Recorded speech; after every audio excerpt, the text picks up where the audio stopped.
Nabawasan na naman ang mga hinihinalang pusher ng shabu sa lalawigan ng Nueva Ecija nang arestuhin ng PIDEA ang isang lalaki matapos itong maaktuhang nagbebenta ng ipinagbabawal na droga.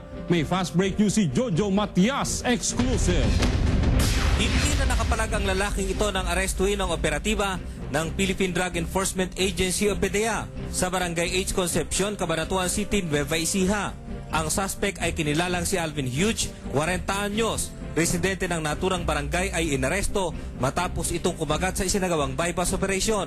Nakuha sa suspect ang isang pakete ng hinihinalang shabu at 500 piso na ginamit sa operasyon. Matagal na ho naming sinosurveillance to. Dati na siyang na-involved sa illegal drugs and meron siyang kaso ng Section 11 which is yung possession and Section 15 yung use of illegal drugs. Dakong alauna ay medya na madaling araw ng arestuhin ng suspect. Nagtamo ito ng galos sa braso matapos itong magtangkang tumakas sakay ng kanyang motorsiklo.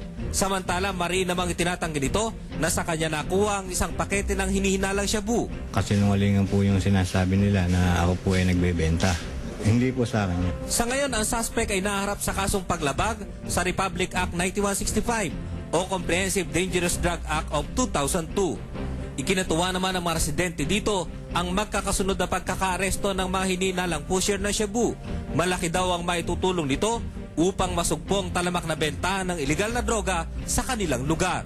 Jojo Matias, Fast Break News, Nueva Ecija.